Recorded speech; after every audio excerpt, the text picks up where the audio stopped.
자, 고등학교 1학년 3월 모의고사 이문고의 암소 한번 볼게. 핵심 정리부터 먼저 가보자.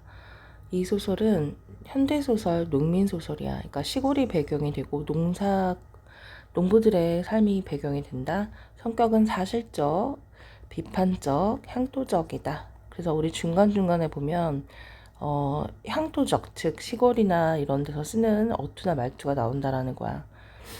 그리고 비판적이다. 당시 이제 산업화 시대를 살면서 소외받는 농민들의 삶의 모습을 잘 다루고 있다. 그래서 사실적이라고도 하는 거야. 주제, 산업화 속에서 농민들이 겪는 소외와 갈등을 다루고 있다. 특징, 생생한 충청도 토서거를 구사하여. 토서거는 뭐죠, 얘들아? 그렇지. 방언, 사투리가 되는 거야. 그쵸? 그래서 향토적이다라고도 말할 수 있는 거예요. 구사하여 농촌 사람들의 삶과 정서를 실감나게 표현할 수 있다. 자, 우리가 사투리, 즉 토속어 사용하는 이유는 그 시대, 그 인물들의 삶을 어떻게 표현할 수가 있어? 실감, 생생하게 표현할 수 있지. 그래서 사용하는 거야. 산업화 광장에 일어나는 농촌의 몰락은 망하는 거죠. 자, 사실적으로 그려낸다. 망한다기보다는 이제 사라지는 거죠. 자, 전체 줄거리 한번 알고 가자. 올해로 52살이 된 황금아는 인생을 열심히 살아온 성실한 농부이다. 황금아는, 자, 주인공 누구죠? 황금아이라는 사람이죠. 석 달 눈 오는 밤에 잠을 이루지 못하고 선출이와 나눴던 대화를 생각하며 등장인물 또 다른 사람 선출이야. 상기 되돌아보며 몹시 마음이 상해했다. 자, 선출이가 얘기했던 거 생각해보면서 마음이 너무 속상해 하더라 라는 거야. 3년 동안 황시내에서 머슴살이를 하던 박선출은 군에 입대하면서 그동안 그러니까 세경은 자신이 일하면서 모은 돈이야. 돈을 모아 만든 8만 원의 돈을 황씨에게 맡기고 떠났다. 그러니까 자기 그 집에서 머슴 살고 있던 선출이가 이제 군대를 가게 되고 그 자기가 모은 돈을 황씨에게 맡겨 떠난 거야.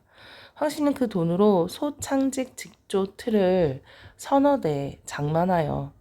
이게 이제 뭐냐면은 얘들아, 이게 천을 만드는 광목 그래요. 어떤 옷감을 만드는 그런 틀이야. 그래서 그걸 만들어서 가내 공장을 시작했다. 그러니까 옷감을 만드는 공장을 만든 거야. 처음에는 잘 돼 갔다. 그러니까 이거 누구 돈으로 만든 거지? 그렇지. 선출이의 돈을 만든 거야. 선출이가 맡긴 돈으로. 처음엔 잘 돼 나갔었다. 그러나 인근 읍내에 공업단지가 조성이 되는 바람에 어떻게 됐죠? 산업화가 돼가고 있잖니, 얘들아. 대단히 공업단지가 들어오게 된 거야. 조성되는 바람에 자신이 부리던 직공들이 들고 일어나고, 그러니까 자기 그 가내 공장에서 일하던 그 노동자들이 있을 거 아니야. 노동자들이 일자리가 더 느니까 자신들의 월급이 적으니까 그걸 가지고 이제 들고 일어난 거야. 자기네가 앉아서 일하고 있던 사이 세상은 빠르게 기계와의 길로 내닫고 있었음을 자각한 것이다. 이게 뭐야, 얘들아. 공업단지에서 이제 사람의 손은 필요 없는 거야. 사람들이 일일이 막 그거를 만드는 게 아니라 이제 기계가 작동을 하고 있잖아요. 그걸 이제 깨달은 거야. 결국 그의 가내 공장은 폐업할 지경에 이르렀고 군에서 제대한 박선출에게 이자는 고사하고 8만 원 맡기고 갔잖아. 그거에 따른 이자는 고사하고 원금도 돌려줄 수 없게 되었다. 여기에 주인 황씨가 5.16 정권이 들어서면서 이제 박정희가 쿠데타를 일으켰죠? 그 정권을 얘기하는 거야. 그때 들어가면서 시작된 농가 고리체 정리 기간 동안에 덜컥 신고를 해버린 탓에 원리금은 몽땅 난리판이 되었다. 자, 이게 무슨 말이냐면 얘들아, 당시 이제 박정희 정부가 들어오면서 이 농부들이나 이런 사람들이 아주 비싼 어떤 사채라고 하죠. 돈을 빌리는데 그 사채 이자, 아주 돈을 빌리는 대신에 많은 이자를 줘야 되는 그런 돈을 빌리는 사람들이 굉장히 많았단 말이야. 그래서 그것에 대해 금지를 하면서 만약에 그렇게 비싼 돈으로 돈을 빌려주고 이자를 받으려고 했던 사람들이 있으면 못 받게 만드는 일들이 있었어. 근데 사실 생각해봐. 황금알한테 박선출이 돈을 맡긴 거잖아. 그지? 근데 황금알은 어떻게 했냐면 이거에다 신고를 한 거야. 누가 사채를 빌려줬다는 식으로 얘들아. 선출이가 마치 자기한테 돈을 이렇게 비싼 돈을 빌려주고 자기한테 이자를 요구한 것 마냥 신고를 해버린 거야. 이해갔지? 그래서 박선출은 억울한 거야. 원리금 원래 8만 원을 몬땅 난리판이 되었다. 결국 두 사람은 선출이가 작성한 계약서를 통해 의좋게 합의를 보았다. 하지만 선출이랑 이제 황금환이 서로 돈을 갚아주기로 하고 계약서를 통해서 이제 합의를 본 거야. 내용인즉 황씨가 송아지 한 마리를 사 키워 그걸 다시 팔아 그 돈으로 부채를 청산하기로 한 것이다. 그러니까 황씨도 양심은 조금은 있었던 거지. 그래서 그들에게 송아지 한 마리는 굉장히 생명줄 같은 거죠. 그래서 그걸 갚아 선출에게 돈을 주기로 한 거야. 두 사람은 암소를 극진히 먹여 키우고 어쩌다 심하게 부린 날이면, 그러니까 농사일을 시킨 날이면 막걸리도 먹여 재우기까지 했다. 오늘은 황씨 집에 고사, 그러니까 제사가 있던 날이었는데 음식을 마련한 황씨 아내는 술지게미는 뭐냐면 술을 만들 때 이게 발효한 그런 약간 떡같이 비슷하게 되거든? 그거야. 소 여물통에 놓아두었다. 그동안 황씨와 선출은 암소가 벤 송아지의 소유권을 두고 그 사이에 다투고 있었고, 그런데 술지개미의 맛을 본 그 암소는 임신한 암소죠. 술 냄새가 풍기는 광으로 들어가 너말이라는 거는 이제 그 막걸리죠. 막걸리. 엄청나게 많은 막걸리에 들어있는 항아리에 있는 막걸리를 단숨에 비워치우고 그 자리에 쓰러져 버린다. 결국 암소는 죽어버리고 황씨는 암소에게 달려들고 선출이는 몸부림을 치는데 그 곁에서 선출의 애인 실신도 목 놓아온다. 그러니까 결국에는 자신들의 생명과 목숨줄이 될 줄 알았던 그 암소가 어떻게 한 거죠, 얘들아? 그치, 죽음을 맞이한 거지. 그러면서 이 소설이 비극적으로 끝나는 겁니다. 자, 그러면 이 작품에서 너희들 봐야 될 게 뭐냐면 사실 황씨는 이 선출의 돈을 잠깐 빌려 쓸 요량이었던 거야. 제대하면 그 돈을 돌려줘야지 했던 마음이 있었어. 하지만 어떻게 되죠, 얘들아? 그렇지. 대규모의 산업단지가 들어오죠. 그 섬유, 이제 옷을 만드는 산업단지가 들어오게 되면서 자신의 가게가 어떻게 돼? 그냥 망하게 되죠. 그리고 나서 암소를 키우기로 하고 그 암소에 있는 송아지를 선출에게 주기로 했지만 결국에는 그 암소 또한 죽음을 맞이하죠. 자, 뭔가 계속해서 비극적인 실패를 벗어나려고 하지만 그게 연달아 좌절이 되는 모습을 통해 당시 농촌 사회에 그런 농민들의 삶에 대한 모습을 얘기를 하고 그리고 그들이 소외를 받을 수 없는 경제적 소외, 그러니까 발전하는 와중에 농민들은 계속 소외되는 거야. 그리고 농촌의 몰락과 해체 과정, 사라지는 과정을 아주 사실적으로 보여주고 있다.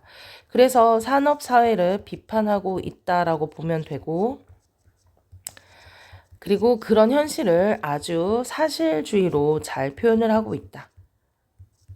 라고 보면 돼요. 자, 그러면 우리 내용으로 한번 들어가 볼게요. 황씨는 바빴다. 필목. 이제 필목은 무명천을 만드는 거야. 그러니까 천을 만드는 걸 얘기하는 거야. 자, 필목, 인매짐이 나는 대로 손수 둘러매고, 그러니까 그 무명천이 만들어지는 대로 손수 그거를 이렇게 등에다 메고 장동뱅이로 나섰다. 그러니까 장돌뱅이라는 건 이 마을 저 마을 돌아다니면서 물건을 파는 사람을 얘기하는 거죠, 얘들아. 자, 여기서 서술 방식을 보면요. 당연히 얘는 전지적 작가 시점이 되는 거고요. 그리고 여기서는 바빴다 라고 얘기하고 있죠. 간결하고 직접적으로 서술하고 있죠. 장도뱅이 뭐라고 했습니까? 이 마을 저 마을 다니는 그런 사람들이야. 물건을 등에 메고 시장을 다니는 거죠. 그래서 그 천을 가지고 이 마을 저 마을로 다닌 거야. 대전, 광청, 홍성, 화성, 청라, 남포, 웅천 여기 다 충청도죠. 자, 지명을 얘기하면서 사실성을 더 높이고 있죠. 인근에 장이 서는 대로 장이 5일장 막 7일장 이러잖아 얘들아. 그러니까 그 무명천을 가지고 이게 장이 서는 대로 파는 거야. 대로 매장치기를 했다. 매장치기라는 건 뭐예요? 그냥 자리가 되면 앉아서 팔았다라는 얘기예요. 그 무렵 한철은 그럭저럭, 그러니까 한 계절은 그럭저럭 나가고도 남을 돈이 있게 되기도 했다.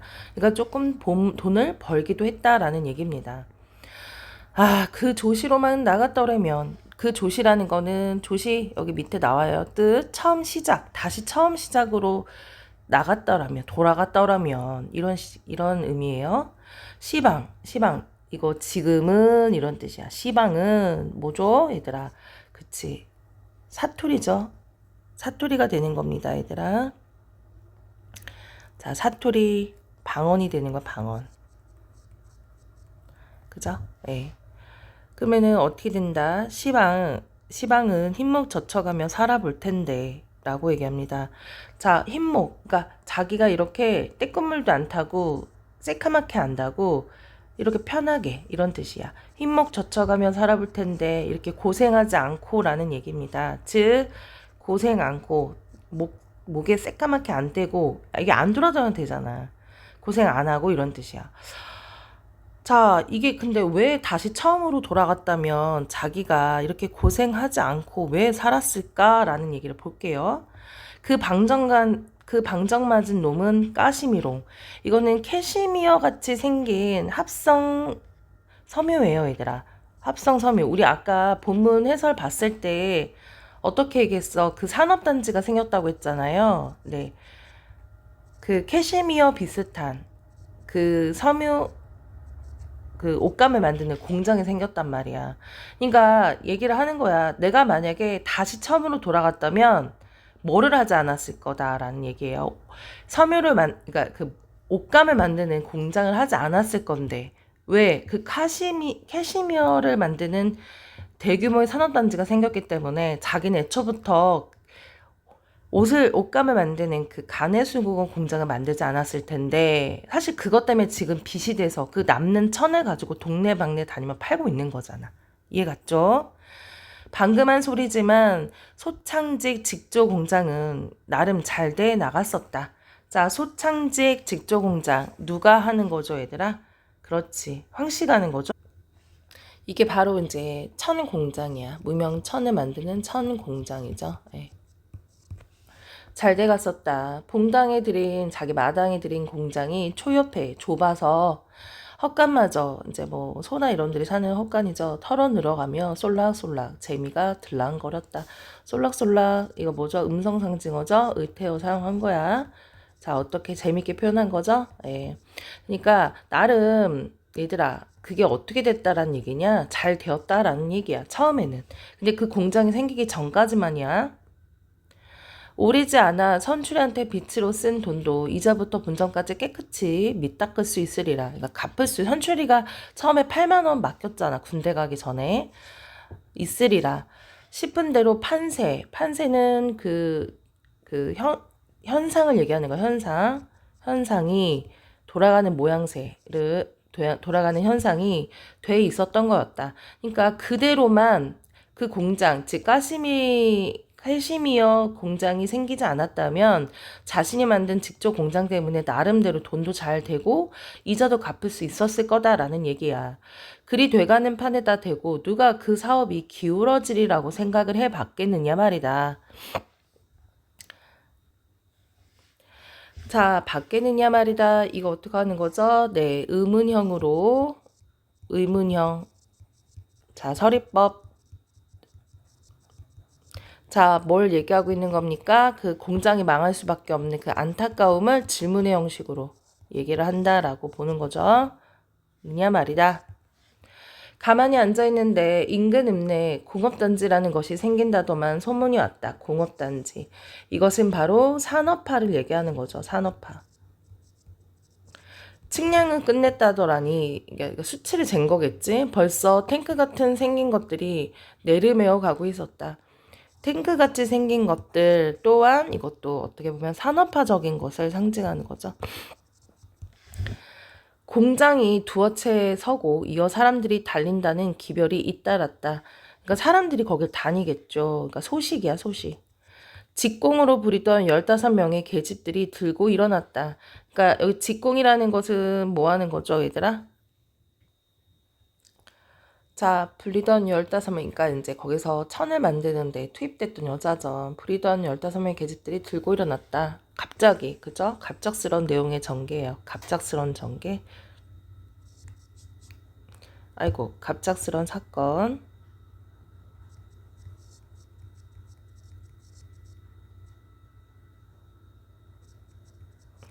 그러면 이들이 왜 들고 일어났겠어요? 지금부터 이제 나오겠죠?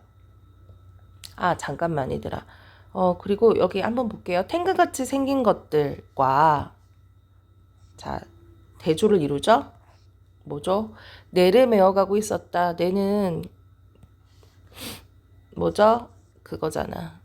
시냇물 같은 거. 서로 뭐를 이룬다, 얘들아? 그렇지. 대조를 이룬다.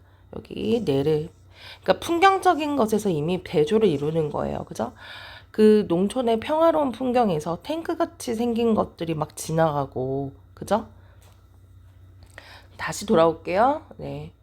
자, 그러면 그들이 뭐라고 얘기를 하나 볼게요. 그 일하는 여자들이 공임, 즉 일하는 노동력, 노동비를 얘기하는 거예요. 노동비. 자, 공임을 배로, 2배로 올려주든가, 새로 선 공장으로 가게 놓아주던가. 그러니까 새로 선 공장으로 뭐 하겠다는 거야? 가겠다는 거야. 그런 것이었다.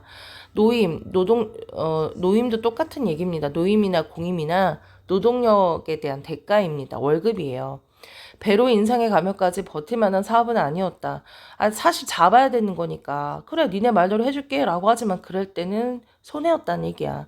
또 노임, 월급을 배로 올린데도 직공들은 장래성, 희망성 따위가 전혀 없다면서.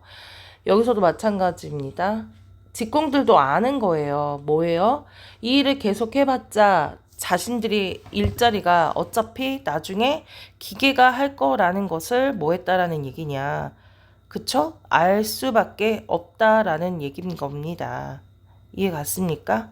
자, 그래서 여기서도 볼 수 있는 게 뭐냐면, 당시 농촌에서 볼 수 있는 모습이 보이는데, 얘들아, 어떤 모습이 보이는 거죠? 네. 자, 불안정한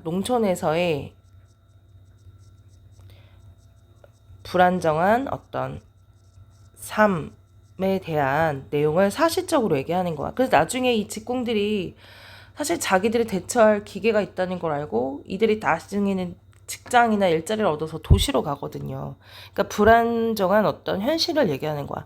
이거 우리 지금이랑 되게 비슷하지 않니? 우리 일자리 누가 대처한다 그래. AI가 대처한다 막 이런 얘기 하잖아요. 산업화나 어떤 무언가가 바뀔 무렵에는 이런 일들이 꼭 생깁니다. 네. 그래서 이어서 볼게요. 무슨 핑계로든 빠져나갈 눈치를 보이고 있었다. 이틀 동안 쟁이라는 건 뭐 임금을 올려달라라고 이제 하는 거예요. 네, 벌어졌으나 속수무책이었다. 속수무책, 별 방도가 없었다. 당할 수밖에 없었다. 그 계집애들 입에서 그만두겠다는 말이 나왔을 때는 이미 들어갈 자리를 미리 마련해 놓은 뒤였다. 그러니까 이미 자신들이 갈 수 있는 일자리를 구했다라는 얘기죠.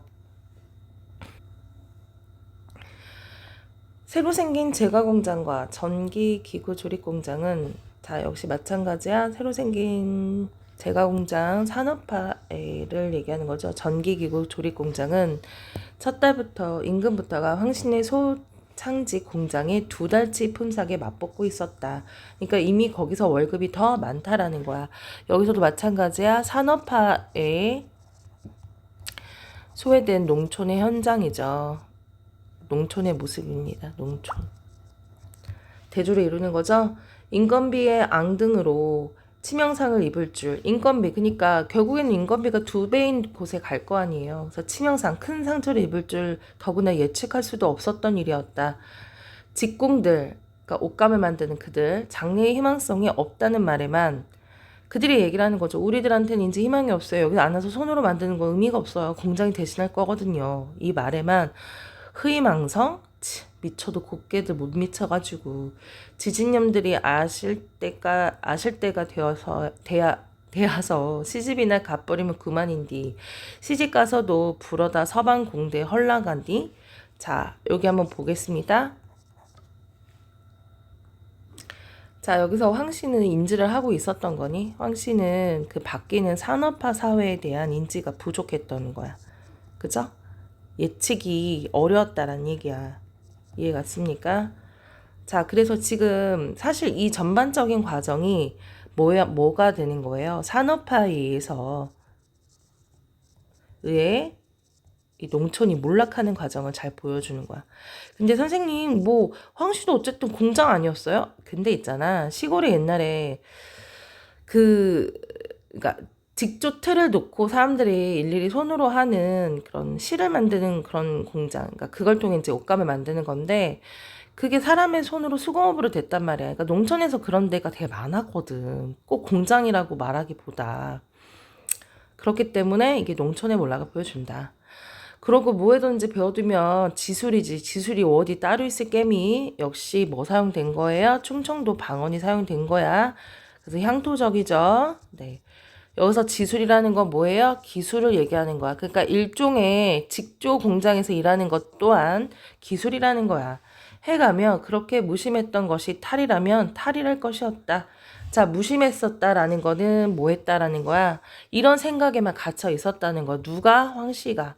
그죠? 다시 한번 얘기하지만 산업화 사회에 대한 어떤 전혀 예측이 불가능한 거지. 그러니까 직조 공장에서 실을 이렇게 만들어서 천을 만드는 그걸 기술로만 봤지. 그걸 대체할 그 공장의 그런 기계가 대체할 거라는 생각을 하지 못했다는 얘기입니다. 자, 그런데 그런 치명적인 상처가 미처 아물기도 전이었다. 황씨로서는 정말 뜻하지 않는 팔매 던진 돌이에요. 돌이 또 한 번 날아와 그의 뒤통수를 갈겨버린 것이다. 그러니까 여기서 또 비유적으로 얘기하는 거예요. 뭐 하는 거야? 또 뭔가 문제가 생겼다라는 거예요.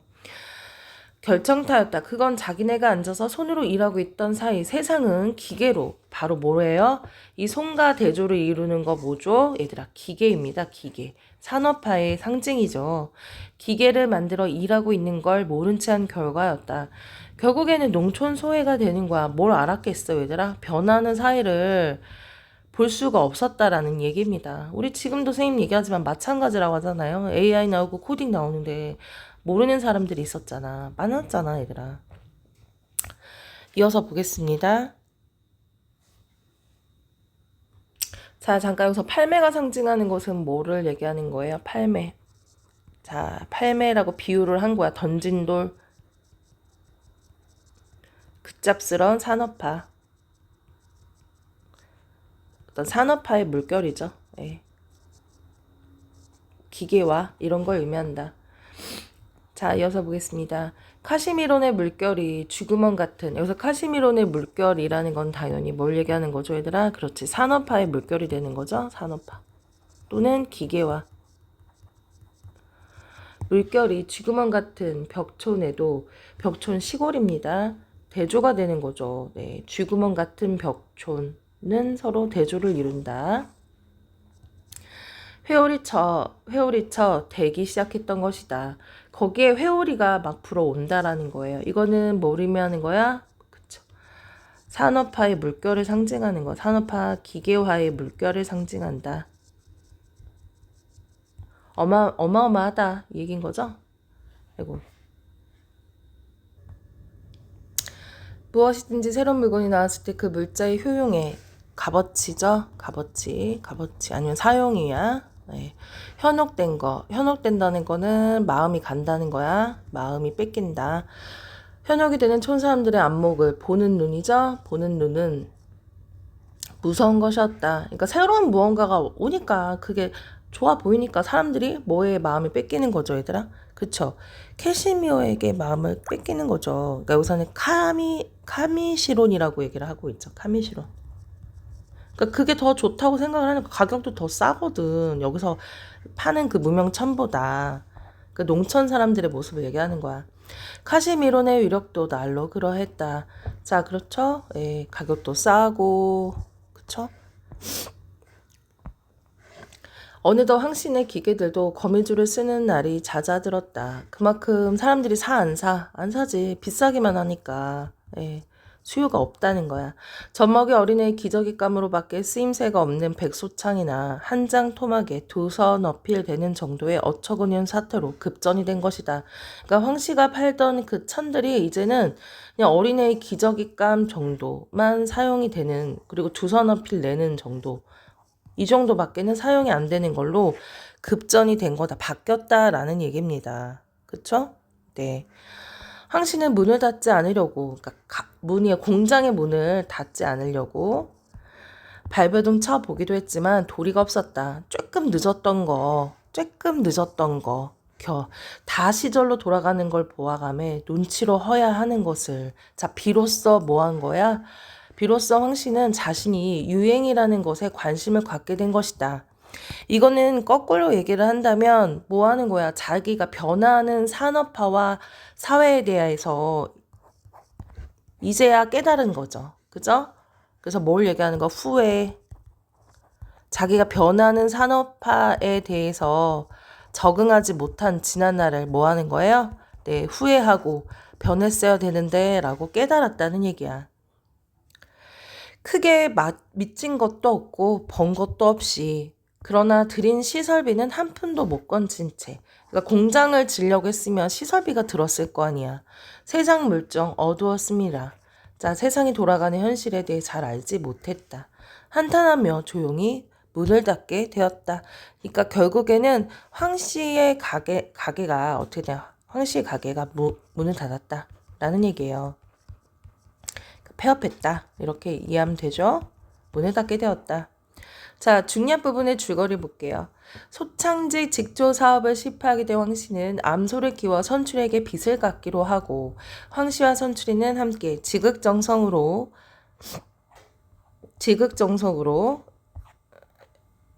어디냐? 암소를 키우고 그 암소가 송아지를 베게 된다. 황씨 집에서의 모든 일이 잘 되기를 바라는 고사, 그러니까 제사, 있던 날 황씨의 아내 고라댁은 무심코 술 지게미를 소 여물통에 놓아둔다. 이것을 맛본 암소는 광으로 들어가 술독을 몽땅 비워낸다. 자, 여기에서 얘들아, 중요한 거는 왜 황씨는 소를 키우게 된 겁니까? 그렇죠. 이 직조 공장이 문을 닫게 되고, 또 이것의 비용을 누구 선출이의 돈으로 했잖아. 그쵸? 선출에게 빚이 있단 말이야. 빚. 그쵸? 빚을 갚기 위해서. 그쵸? 그래서 소를 키우게 된 거야. 이해가 됐습니까? 자, 그래서 이제 소에게 하는 거죠. 자, 근데 여기서 잠깐 질문. 그러면 소는 갑자기 왜 그 막걸리를 먹게 된 거죠? 네, 술 지게매를 소 여물통에 놨잖아. 이게 뭐야? 막걸리를 만들 때 발효되는 그거라고 했잖아요. 막걸리. 네. 그러니까 요걸 맛을 보니 그 술 생각이 난 거야. 그래서 술동으로 간 거죠. 조금 먹는 거와 많이 먹는 엄청난 차이가 있거든. 알코올 중독, 급성 알코올 중독이 있거든. 그러니까 그걸 먹게 된 거야. 이 부인이 준 술 지게매를 먹고 이제 술 냄새를 맡아가면서 그걸 먹으러 간 거죠. 자, 이어서 보겠습니다. 고라떼기 두 눈을 뒤집어쓰며 소란 떠는 바람에 황씨가 뛰어나왔고, 이어 선출이 수성이 곽서방. 자, 어떻게 하죠? 지금 상황의 긴박성을 뭐예요? 인물의 행동과 상황의 긴박성을 열거를 통해 나타냈죠. 긴박성. 놀랄 거 아니야. 이 집에 오히려 무조건 할 수 있는 생명줄이 뭐니 얘들아? 소잖아. 그 소가 새끼를 낳아서 팔고 그렇게 하기로 했는데, 외양간이 비어져 있는 걸 발견한 것도 양순이었다.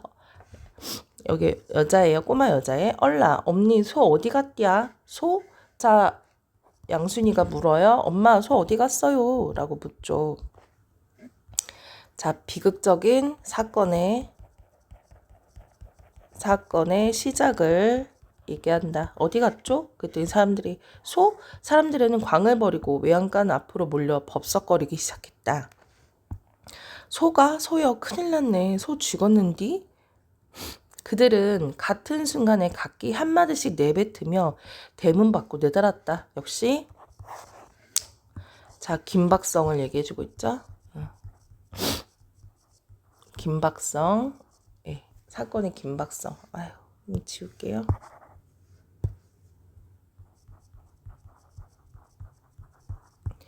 그들은 한결같이 도둑이 들었다기보다는 술 지게미로 목을 축인 소가 거나해지자 계속 술 냄새가 풍기는 광을 곁에 두고 더 참지 못해 고삐줄을 끊었는지 풀었는지 하고 나와 대가리와 뿔로 비벼 광으로 들어가곤 술 한 똑을 다 먹어치운 것으로 축축한 것이다.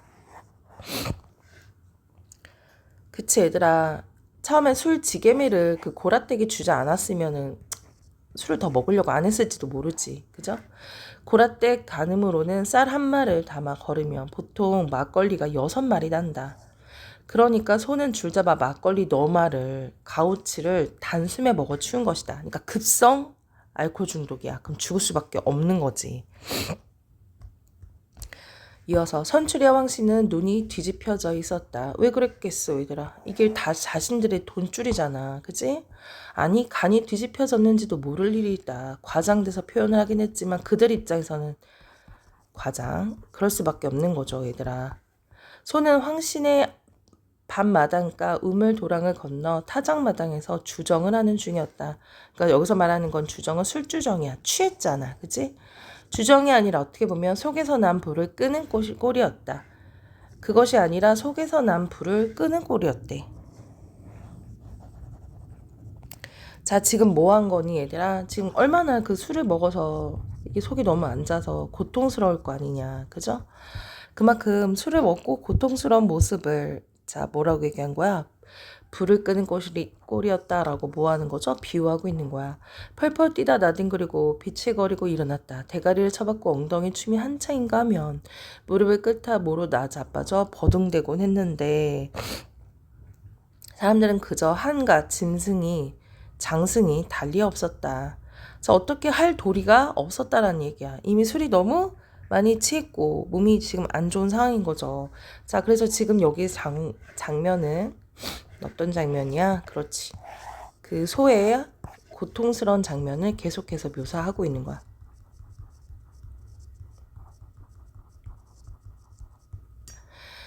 자, 선출의 황씨가 뛰어들며 고삐를 잡으려 했을 때 사람들은 하나같이 그 두 사람을 붙잡고 늘어섰다. 오히려 그 두 사람을 붙잡았대. 하지 말라고. 왜? 위험한 일이기 때문이었다. 그러니까 술을 너무 그 힘이 엄청 셀 거 아니냐. 그죠? 얼마나 그랬나 소가 탈진해버리자 황씨는 내 소 살리라고 울부짖기에도 지쳐 두 다리를 뻗고 주저앉았고 자 망연자실한 거죠. 선출이는 푸닥거리 끝난 뒤 떡 못 얻어먹은 사람 마냥 그러니까 비유적으로 표현한 거야. 그러니까 푸닥거리라는 거는 굿을 옛날에 했으면 제사나 떡 같은 거나 먹을 걸 다 나눠 먹거든. 근데 그걸 못 얻어먹은 사람인 거 마냥 이런 뜻이야. 싱거운 얼굴에 어이가 없는 거죠. 허수아비 옷 벗겨 입힌 등신이 돼 있었다. 자, 비유적인 표현입니다. 그 소를 잡으려고 막 옷도 벗겨지고 막 정신머리가 없었을 거 아니야. 그런 황씨의 선출의 모습을 묘사한 거야. 속으로 황씨가 생신이 이게 진짜냐라는 거야. 진짜. 이게 진짜냐. 또는 몽유, 꿈이냐.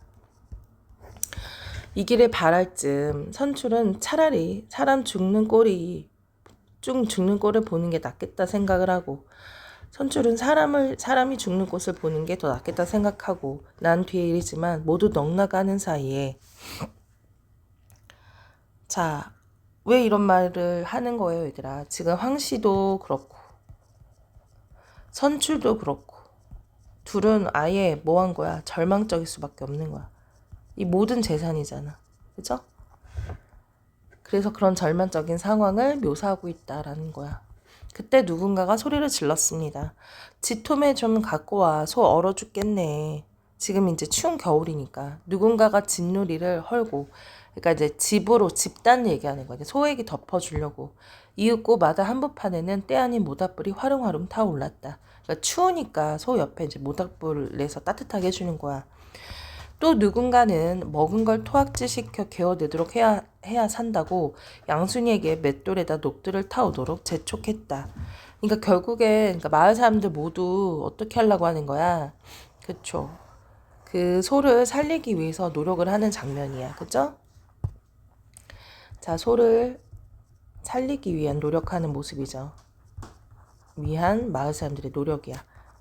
양순이에게 가꾸라고 했어. 맷돌에 녹사낸 녹두가루를 맑은한 물에 타서 소 주둥이에 한 대야 들어갔지만 워낙 의시불명인 판이라 시간이 가도 효과가 없었다. 근데 결국엔 효과는 없었어. 이런 경우에 수의가 박사래도, 그러니까 수의사가 그 박사 출신이더라도 소용이 없겠다는 소리만 잦아질 무렵, 그러니까 이제 수의사 어느 누가 수의사가 오더라도 이거는 살려낼 수 없다는 얘기야. 소는 잠이 들어 버렸다. 깊은 잠이었다. 뭘 의미하는 거죠? 실신한계라고 사람들은 말했다. 뭐예요? 여기서는 죽었다라는 거야. 날씨는 석 달의 날씨였고 추운 날씨죠. 얼어 달아나는 바람에 상경, 그러니까 깊은 밤이 된 거야. 넘었는데 소가 어른인 마당 한가운데선 불티만, 아까 이제 추우니까 거기서 이제 불을 피웠잖아. 하늘 높이 치솟아치곤 했다. 그리고는 거기서 그만이었다. 이제 어떻게 해결할 수가 없는 거잖아요. 그죠? 아무런 해결 방법이 없다라는 거예요. 자, 아무런 보람이 없었다. 암소는 제 한 번만 믿고 걸었던 기대와 희망을 멍에 벗어 던지듯 결국 가죽만 남기게 된 것이다. 뭐 했다는 거예요? 소가 죽었다라는 얘기죠. 배신을 해도 유만부동이다. 잘못한 거다. 배신은 누가 했다가 하는 거야? 소. 이 괘씸한 놈아. 이 괘씸한 놈아. 자, 뭐예요? 황씨가 느껴지는 그런 마음이야. 그쵸? 황씨의 어떤 감정을 어떻게 표현을 했어요, 얘들아? 그래요. 직접적으로 표현을 했죠. 직접적으로. 어때? 안타까움. 그쵸? 절망. 황씨가 소에게 달려들어 덜미를 꼬집어 뜯으며 혀로 깨무는 뒤에서 고라댁은 어서 날이 새어 소 배를 가르고 태중의 새끼를 꺼내면 푹신고와 남편 몸보신을 시키리라는 생각과 함께 모닥불에 집단을 더 얹었다. 이미 사건은 벌어졌잖아. 해결할 수 있는 방법이 없어. 그럼 그 소라도 먹는 방법밖에 없지. 밤에 깊어가면서 마을 사람들은 모두 속으로 죽은 고기를 반값이나 몇 근 사두면 금은 대모까지 궁극을 내어 먹겠다 치부하면서 이제 현실을 받아들이는 거야. 이미 죽었으니까. 그러니까 노력은 한 거잖아. 마을 사람들 모두. 처음부터 그 소를 잡아 먹으려고 한 건 아니야. 노력했으나 실패했잖아. 그치? 그러니까 받아들이는 거야. 그래서 어쩔 수 없이 그 소를 그냥 싼 값에 사야겠다. 고기라도 먹어야 되겠다. 이런 생각을 하게 된 거죠. 하지만 하늘 아래 이 동네에 서고 소가 술에 취해 죽었다는 걸 보고 듣기는 처음이라 탄식의 거듭이었다. 자, 마지막 장면이 뭐예요? 안타까운 어떤 모습을 묘사를 하고 있다라고 보면 되겠죠. 그래서 이 글의 주제가 뭐였니? 산업화 속에 겪는 농민들의 겪는 소야 갈등을 잘 다뤘다라고 보면 되는 거야. 자, 그러면 이거 선생님이랑 같이 한번 문제 다시 한번 풀어보자. 자, 윗글에 대한 설명으로 가장 적절한 것을 골라보라고 했어요. 1번, 서술자가 전해 들은 사건을 객관적으로 전달하고 있다. 서술자는 소설에서 말하는 이잖아요. 그쵸? 여기 전지적 작가 시점입니다. 전지적 작가 시점은요. 자, 얘들아, 객관적이지 않고 주관적인 요소가 많이 들어가거든요. 그죠? 객관적인 게 아니다. 그쵸? 이거를 주관적이거나 어떤 전지적인 관점에서 인물의 심리를 묘사하고 있다. 뭐 이러면 맞겠지만. 그죠? 하지만 여기서는 객관적인 게 아니야. 2번. 서술자가 사건뿐만 아니라 인물의 심리를 서술하고 있다. 그렇죠. 얘들아. 이게 바로 전저 작가 시점이야. 인물의 심리까지 묘사하고 있는 거죠. 정답은 2번이야. 그럼 3번도 볼게요. 주인공이 회상을 통해 자신의 경험. 자, 처음 장면에 장돌뱅이로 돌아다니는 장면이 있어. 그러면서 사실 과거 회상이 들어가거든. 그때만 아니었다라고 하면서 그 장면이 잠깐 들어가요. 자, 근데 중요한 거는 그것을 내가 직접 얘기하는 게 아니야. 누가 얘기하고 있는 거야? 서술자인 작가가 얘기해주고 있어. 4번. 그러니까 얘는 맞아. 근데 얘는 아니야. 이야기 안에 서술자가, 이야기 안에 서술자 없어요. 전지적 작가 시점이잖아, 얘들아. 그죠? 이야기 아니라 이야기 밖이라고 하면 맞았다고. 5번, 장면마다 당연히 서술자 바뀌지 않아요. 그쵸? 전저 작가 시점으로서 서술자가 일관됩니다. 정답은 2번이에요. 자, 그 다음 문제 24번. 기억과 니은에 대한 이해로 가장 적절한 것은 이라고 했어. 니은은 마을 사람들이야. 마을 사람들. 자, 니은이에요. 그럼 기억 볼게요. 23번이 있는데 선생님이 24번부터 했네. 그냥 볼게요. 기억은요. 그 직공들이야. 황씨 가게에서 일하는. 그 다음에 니은은 마을 사람들입니다. 자, 그럼 볼게요. 자, 기억은 직공이에요. 즉, 직공은 마을 사람들과 달리 자신의 이익을 관철하는데, 그러니까 그거를 실행시키는데 의도적으로 갈등을 조정하고 있다. 자, 여기 본문에서 보면은 얘들아, 이 직공들이 일부러 쟁의를 일으킨다고 하잖아요. 임금 협상에 대한 쟁의는 약간 투쟁 같은 그런 거거든요. 그러면 의도적으로 갈등 조성한 거 당연히 맞겠죠. 그래서 정답은 1번이 되는 겁니다. 그쵸?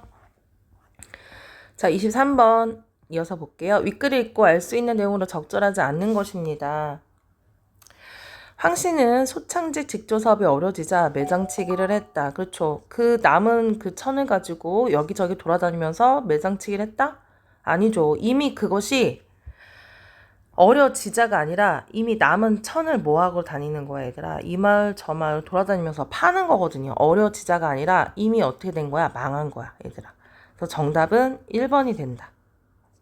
어려진 게 아니라 이미 가게가 문을 닫은 거죠.